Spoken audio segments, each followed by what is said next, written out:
Okay, this is ridiculous. I don't know what time it is. Somebody told me after 4 p.m. I started on this nonsense to move the truck and whatever about 9 a.m. And we have the upper bolt re-tightened on the shock, and the bushing still won't come loose on the bolt. Have to get a new shock as soon as possible. Still got to get a tape measure and measure the length of this bolt to be able to replace it at the same time as cut this shock out and change the other one. But we have good news. Oh, there's my tools and filthy creeper. I'm dirtier than it is. Oh, even though I covered the drive shaft with an old Wrangler shirt. Okay, we are, ooh, that was bright.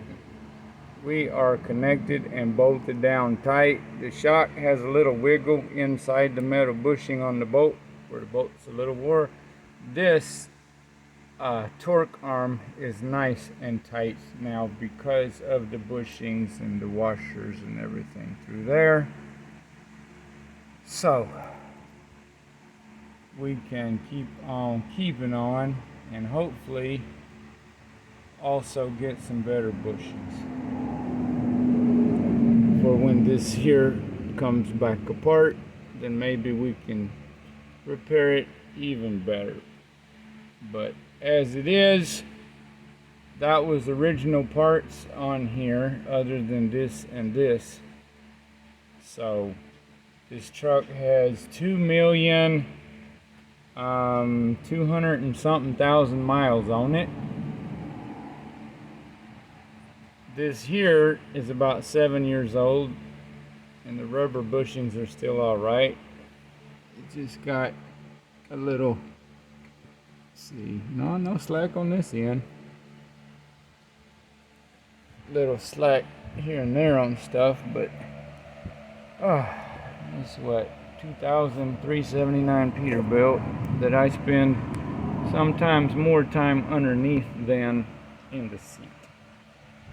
Uh-oh. Somebody find me a rag. I can't lay down to get out of here. Thank you, me. Here's my rag. Oh, thankfully my buddy gave me his old wore out snap-on creeper that originally had some real big wheels on it. The outer rubber came off there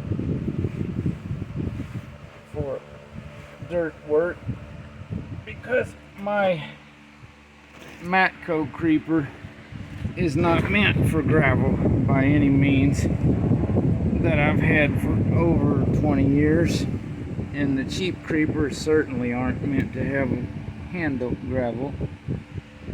There's some more of my tools in the tub, the chain for the spare tire.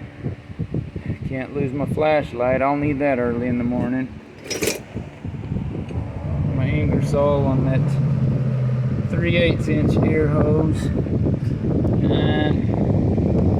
Somewhere, oh, I had to use a porta power with the spreader, whatever the spreader's out. Oh, it's put away.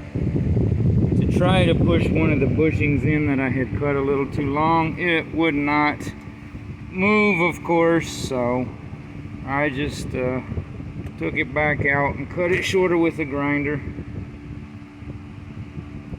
Then it was slightly too much.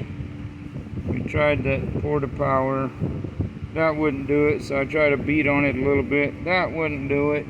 So I just stuck the grinder up in there and kind of ground it down a little bit instead of having to cut a whole mess off, so the torque arm could go into place.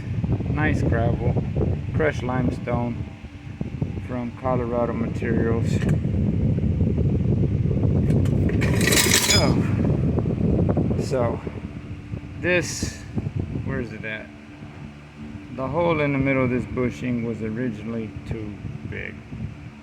I don't know if that was always the case or I had to stick it in there or what. I think maybe it was always the case. This one is not egg-shaped inside or anything oblong, so maybe it had another bushing in it that wore out. I don't know. Be prepared for everything that's coming at you. Be prepared to hit the brakes when you need to, and make sure they work first. I know mine do nicely now. Thankful for it. As well as thankful for the air conditioning completely repaired now, so that when I get stuck in traffic somewhere I don't have to cook. Goodbye.